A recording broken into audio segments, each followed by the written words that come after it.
in atomic and molecular physics.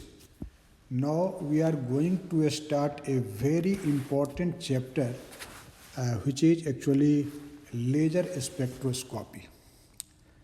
In fact, at present this laser is used in the various field of science, and it is of a great practical utility, not only in physical science, but it is used almost in all branches of physics and our day-to-day life. So this is a very important subject for the students of physics and other branches of science too. As this is the first lecture on this laser spectroscopy, so we will see only a brief introduction regarding this laser. Okay? And after this introduction, we will start the real topic from the Einstein's A and B coefficient, which is actually the basic principle on which the laser works. Okay? So we will see some of the historical fact regarding this laser and some important processes which is used in any laser device in this lecture. Okay? So first of all, this word laser, this is not a word, but this is just an acronym, or you can say this is just an abbreviation. And this laser is an abbreviation of what? This is actually light amplification by stimulated emission of radiation. Okay? And now this acronym is used just as a word.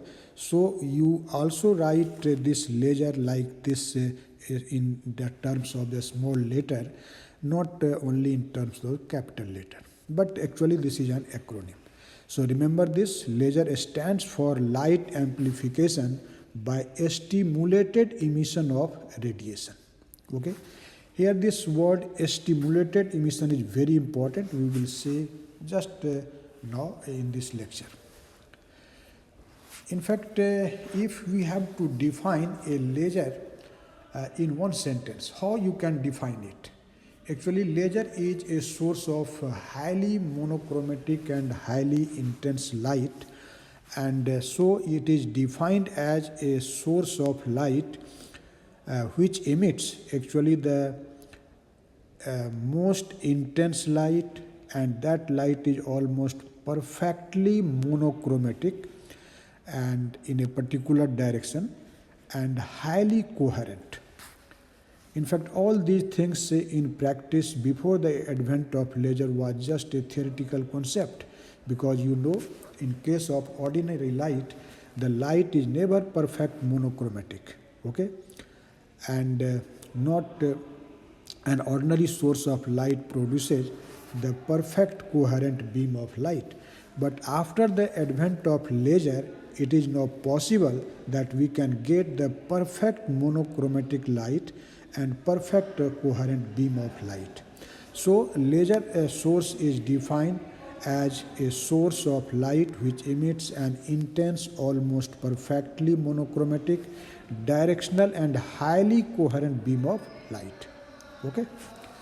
In fact, as the name says, you can see that the term stimulated emission has been used here. So actually, the working of any laser depends on the very important phenomenon which is called stimulated emission of radiation. And actually, this stimulated emission of radiation was invented or predicted by Albert Einstein in 1916. Actually, Albert Einstein was working on the problem of black body radiation. His aim was to derive Planck's law. Okay?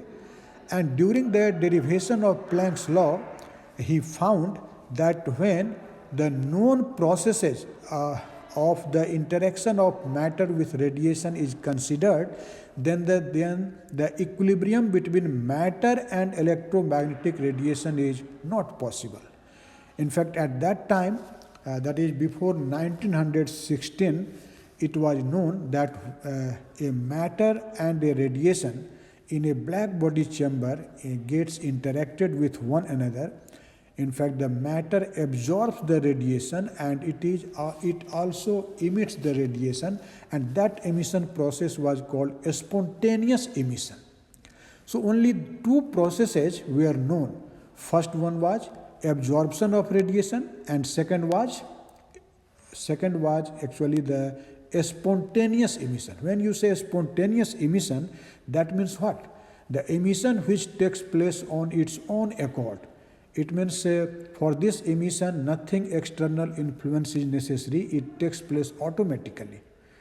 So before the advent of Einstein, only these two processes were known, and Einstein found that if we consider a matter inside a black body chamber and for equilibrium, if we consider these two processes, that is the spontaneous emission of radiation and absorption of radiation, then Einstein found that there cannot be an equilibrium between the matter and the radiation.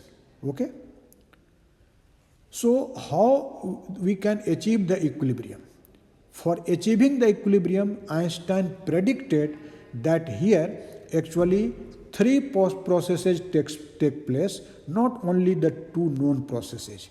That is, the equilibrium cannot be established between the matter and the radiation if you consider the absorption of radiation and the spontaneous emission of radiation. But for equilibrium, Einstein predicted there must be a third process, and that third process was named stimulated emission by Einstein. Okay?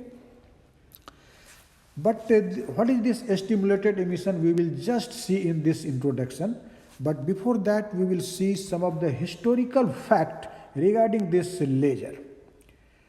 In fact, when Einstein predicted this stimulated emission for the equilibrium between matter and radiation in 1916, even after his prediction, nobody paid any attention for this discovery of Einstein until 1954. You can say that almost about 38 to 40 years, this prediction of Einstein was not taken into consideration by any scientist.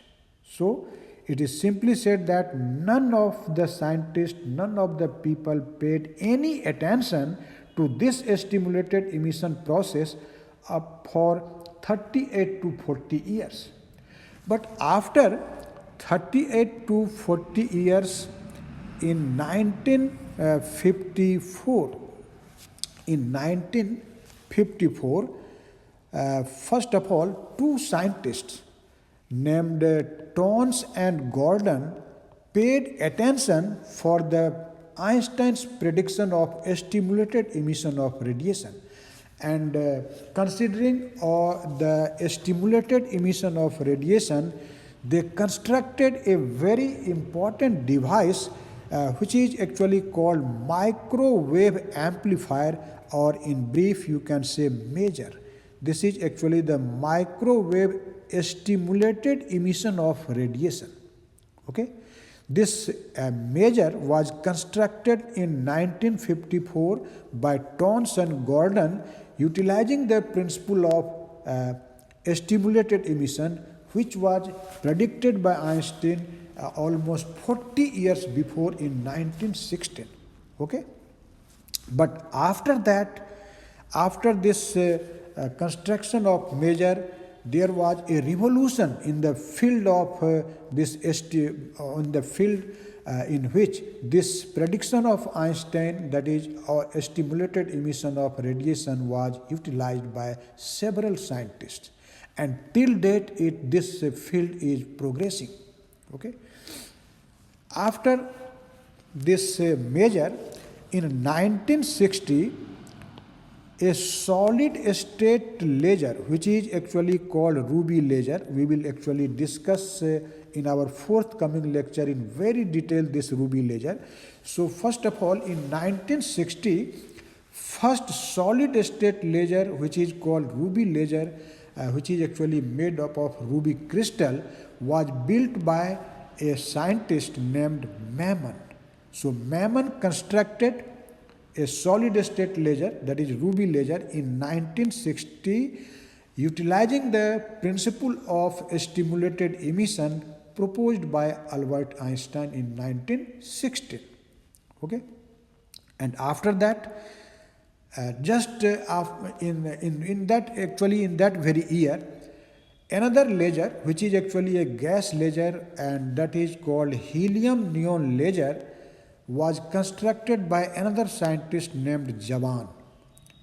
And after these two lasers, that is the ruby laser and helium neon laser, now you can see that there is a series of laser, a large number of laser sources has been constructed till date. In fact, in the present study, it is seen that a variety of materials, including liquids, ionized gases, plastics, dyes, semiconductors, etc., are used for constructing different type of lasers. And in our forthcoming lecture, we will see so many laser devices in very detail after some lectures. Okay. In fact, at present, it is seen that these laser devices are used in the wavelength range from ultraviolet to radio frequency region. And the power output of these laser devices has also a very large range. It ranges from a few milliwatt to megawatts. So you can say that now a variety of laser devices has been constructed utilizing the different type of materials whose wavelength range, the light obtained from those lasers have a wide wavelength range and a wide power output from milliwatt to megawatt. Okay. So this was just a brief historical account regarding this laser. Now, in the working of laser, as I have told you that Einstein was working on a problem to derive the Planck's radiation formula, utilizing the concept of equilibrium between the matter and the radiation. And as I have told you that at that time only two processes were known. First one was absorption of radiation by the matter, and another was actually the emission of radiation, which is called spontaneous emission. But Einstein found that if we consider these two processes, then there cannot be an equilibrium between the matter and the radiation. And for establishing the equilibrium, Einstein predicted a third process which is called stimulated emission of radiation. Actually, this stimulated emission of radiation is the basic principle on which any laser device works. Okay. So, in this introductory lecture, first of all, we will see these three types of interactions of the radiation and the matter. So, what are these interactions? We will see in some detail here. You can see. Actually, you know that at present it is well established that any atomic system has discrete energy levels. From the very beginning, from the Bohr's theory, you know that the atomic system has discrete energy levels.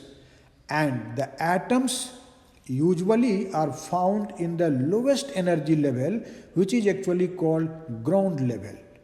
Why the atoms are usually found in ground level? You know, because if energy of the atom is very small, it is minimum, its stability is highest. And any system always tends to get stability. So when the atoms are in its ground state, it is most stable.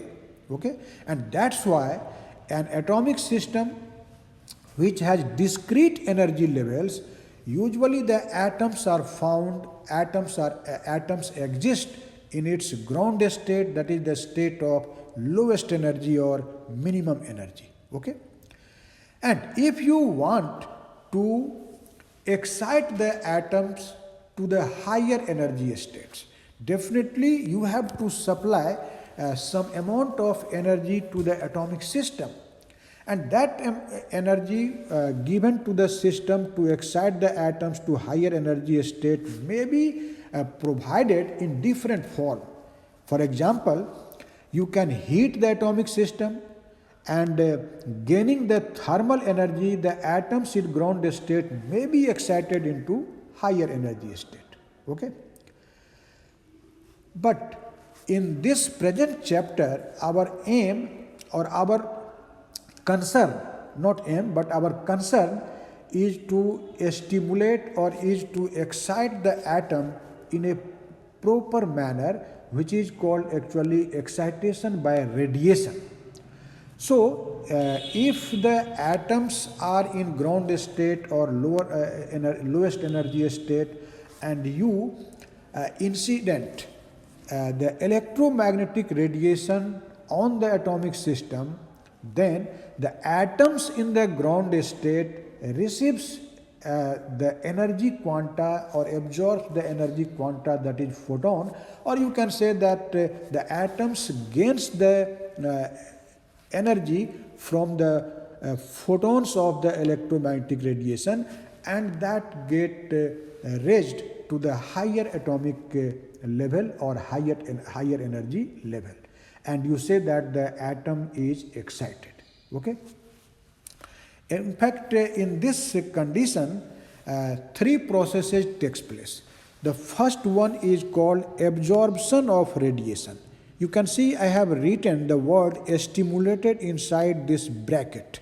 Why this has been written inside the bracket? Because you will see that absorption of radiation is always stimulated. So there is no need to say stimulated emission of stimulated absorption of radiation. There is no need to say it, because absorption is always stimulated. So I have written it inside a bracket.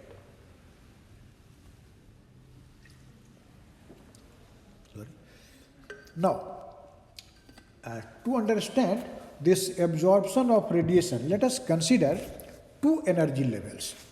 Although the system has more than two energy levels, for getting the idea of absorption of radiation, we consider only two energy levels. You can see this figure. I have marked two horizontal lines. Actually, these horizontal lines represent the energy levels. Okay, this one is actually the lower energy level with energy E1, and 2 is the higher energy level marked with energy E2. Okay, and let us consider that an atom which I have marked by this small sphere, you can see this small sphere in the level 1 is in the lower energy state. Okay, now our aim is to raise this atom to the higher energy level. How we can do it? For this, let us consider an electromagnetic radiation of frequency nu is incident on this system. Actually, if the energy of the photon, that is the energy of the radiation quanta, which is called photon, is exactly equal to the difference of the energy of these two levels, that is E2 minus E1, then this photon will be absorbed by the atom in the ground state. Have you understand or not what I am telling? Let us consider that the incident photon has a energy greater than E2 minus E1. Can that photon will get absorbed? Answer will be no. And if energy of photon h nu is less than E2 minus E1, even then that photon will be not absorbed.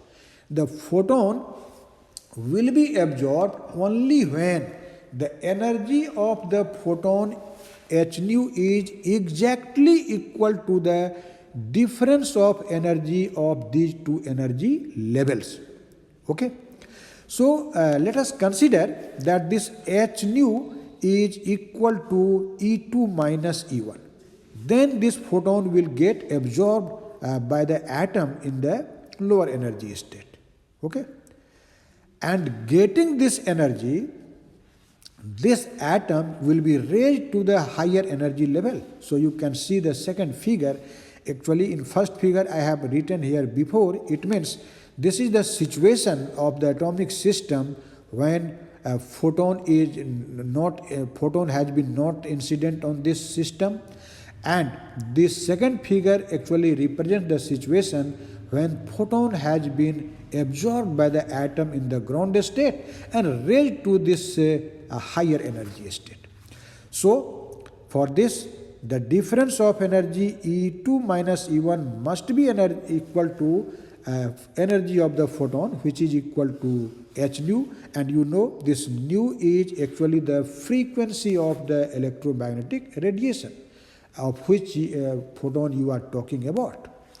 So the frequency of the radiation whose photon will be get absorbed and the atom will raise to the higher energy state, that must be equal to E2 minus E1 divided by h. You know this h is Planck's constant.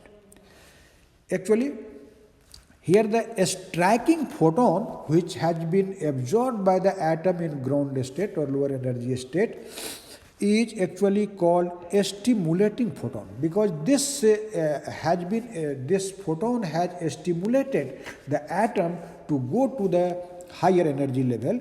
So the absorbed photon is also called a stimulating photon. This photon actually stimulates the atom in the lower energy level. Okay?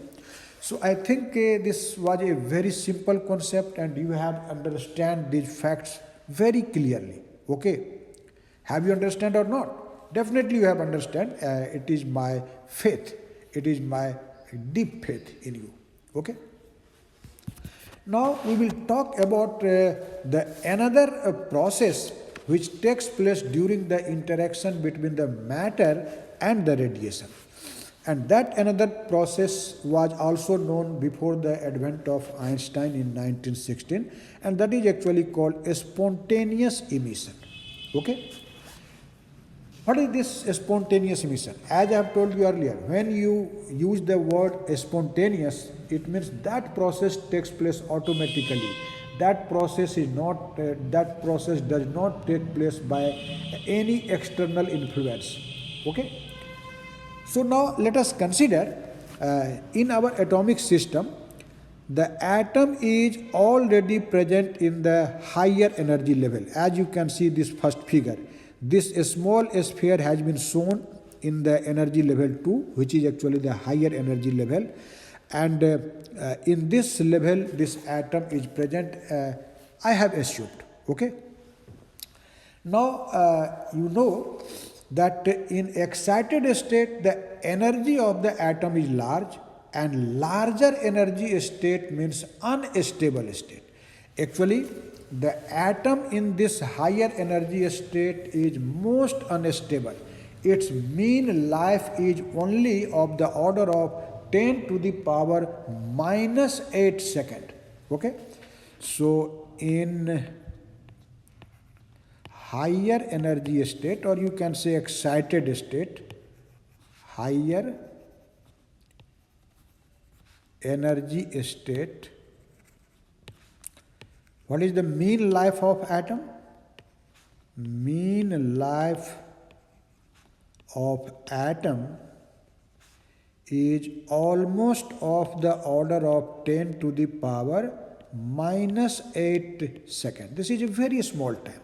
What does it mean? It means this atom returns back to the lower energy level E1. See this second figure I have shown here, that atom has transit to the lower energy level, but this atom is transferred from higher energy level to lower energy level on account of its own cause. Nothing has influenced this atom to go to the lower energy level. So this is just an spontaneous process. In this condition, you can see the atom when was present in this second energy level, then its energy was E2. And now after this transition from 2 to 1, when there is a transition from level 2 to 1, then in level 1 its energy becomes E1, and you know E2 is greater than E1. So what will be the extra energy? What will happen to the extra energy? Energy of atom was E2, now it is E1, so definitely energy of atom has been decreased, but you know energy remains conserved. So what will happen to that extra energy? In fact, the energy equal to E2 minus E1 gets emitted in the form of electromagnetic radiation, or you may say that photon is emitted. So E2 minus E1 will be equal to energy of the emitted photon, and this photon may emit in any direction. Direction is not fixed. E2 minus E1 will be equal to h du. That is, you can say that due to this downward transition from higher level to lower level, an electromagnetic radiation of frequency E2 minus E1 over h is emitted. This is the frequency of the emitted radiation. Okay. Now, to understand this idea, I have considered here actually only one atom. But in actual problem or in practice, when you consider an atomic system, in that system there is a large number of atoms. So if we consider that there is an assembly of atoms in the higher energy level, then all those atoms will suffer a spontaneous emission. In fact, all the atoms of the higher energy level of the assembly will return back to the ground level, and all of them will emit radiation. But the emitted radiation by the different atoms have no definite phase relationship. So mark it. As you can see that if there is an assembly of atoms, then the radiation emitted spontaneously by each atom has a random direction, not a fixed direction. Those photons do not move in a particular direction, or you cannot say that all photons will move in the same direction. But we can simply say that photons are emitted in the random directions. Okay? And at the same time, their phases are also random. It means there is not any constant phase relationship between the emitted atoms. And that's why we simply say that the emitted radiation is actually incoherent, not coherent radiation. So what are the main feature of the emitted radiation? So in case of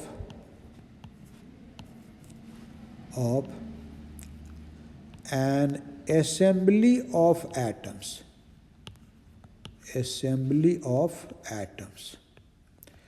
Actually, while I am recording this video, it is shivering cold here in Patna, and my hand is just vibrating, and so my writing is not good, so don't mind, but it is necessary to record this video, so I am even after this cold wave, I am recording this video. So in case of an assembly of atoms, what will happen? Photons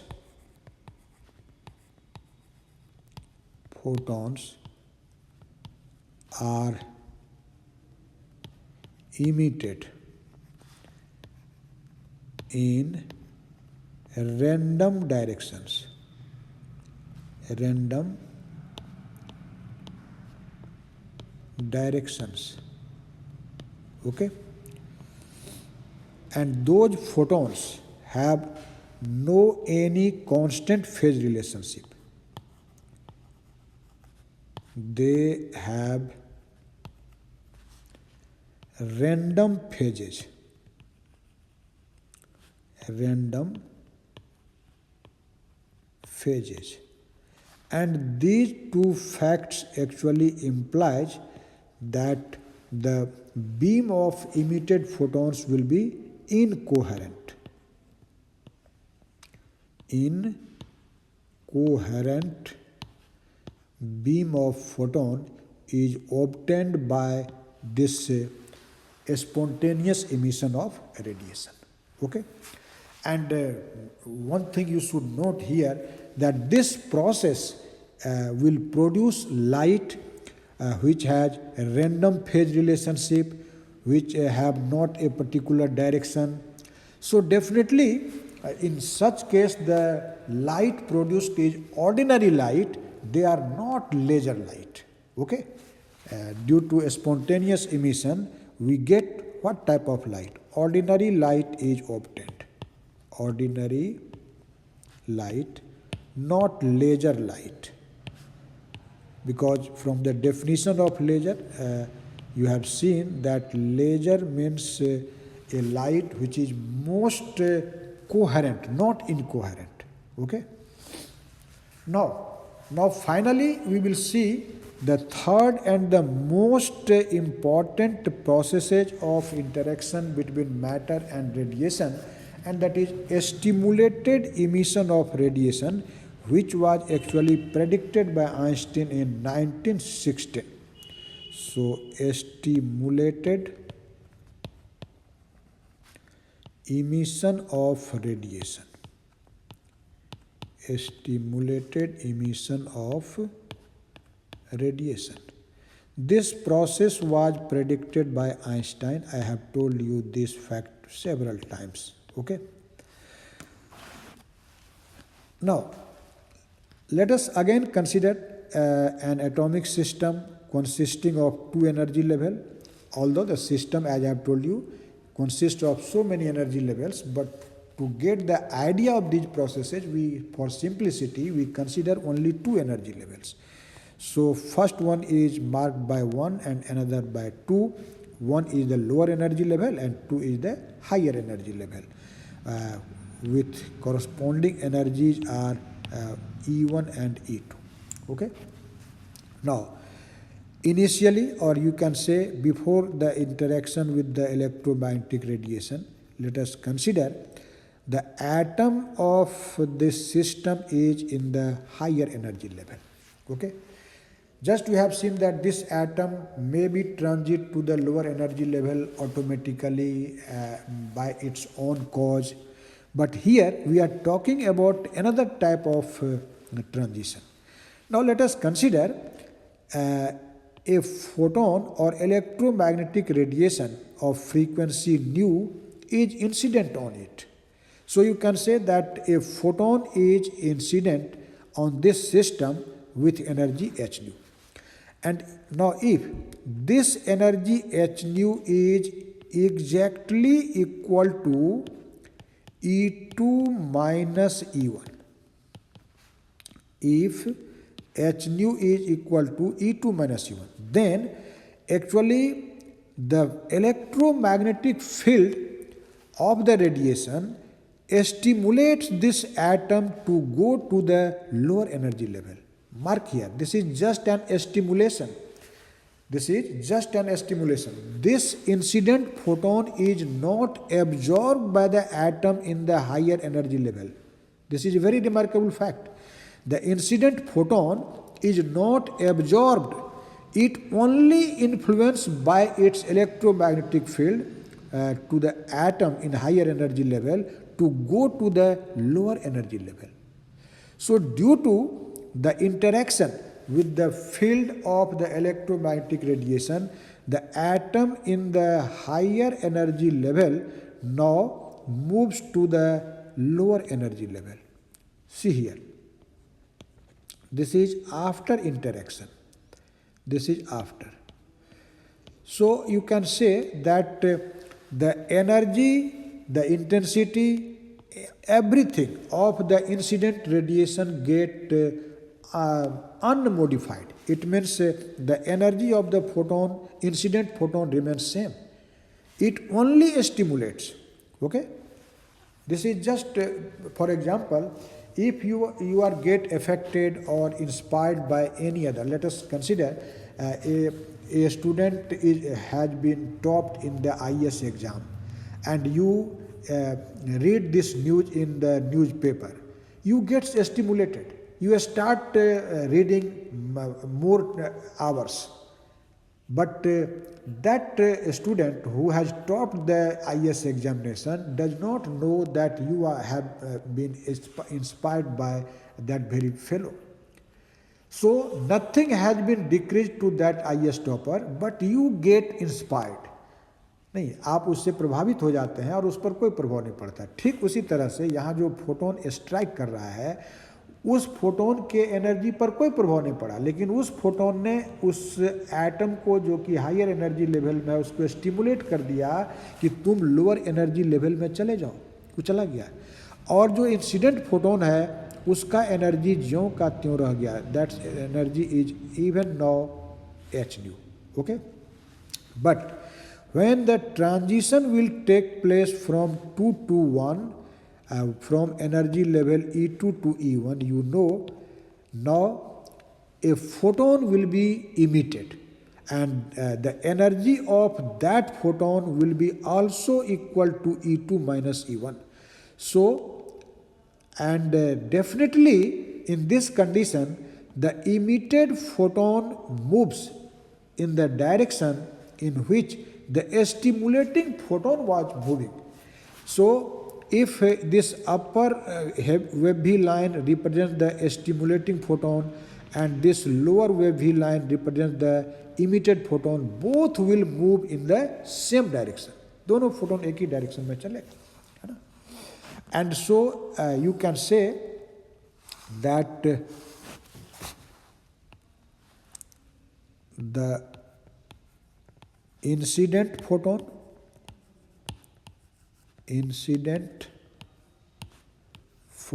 which has actually the same energy, photon, and the emitted photon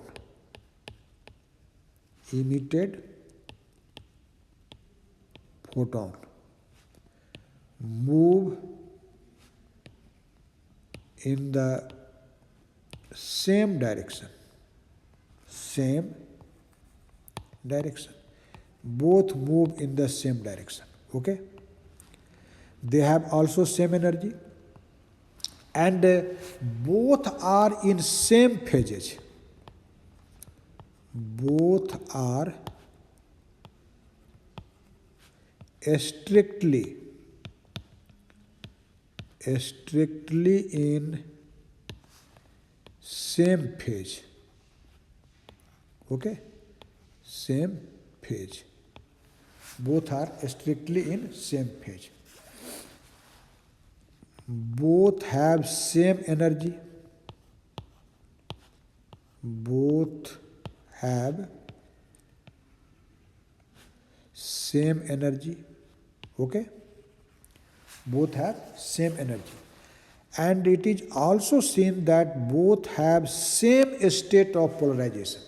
If you consider that the incident photon is circularly polarized in anti-clockwise sense, the emitted photon will be also circularly polarized in the anti-clockwise sense. Both are in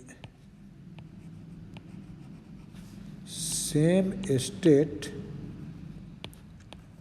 of polarization. Okay? Same state of polarization. So you can see that if there will be now an assembly of atoms, we have considered till now only one atom, but now consider there are so many atoms in the higher energy level, and you actually incident, or in other words, let us see this problem in this way. Let us see. You have seen that when one photon stimulates one atom in the higher energy level, and that due to that stimulation we get a photon moving in the same direction. Now there are two photons, okay? There are two photons. Now these two photons actually stimulates the two atoms, and due to that two photons will be emitted. So now there will be actually four photons. Yes or no? Two photons now stimulates the two atoms, and so due to that two new fresh photons will be emitted. Now there are four photons moving in the same direction. In this way you can see that the number of photons moving in the same direction is increasing in geometric progression. You have incident one photon, after that we have two photon, that two photon leads to the four photon, and that four photon will lead to the 8 photon, and that 8 photon will lead to the 16 photon. So finally a most intense beam of light will be obtained, and that most intense beam of light is nothing, that is called laser light. So you can simply say that due to this process, actually radiation passing through an assembly of atoms is amplified. It is amplified because number of photon gets increasing. Okay, so we can simply say that as a result of this process,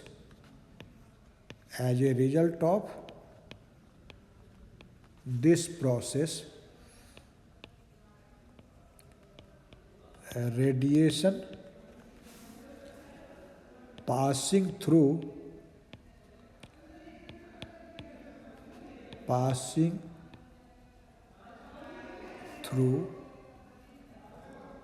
an assembly of atoms,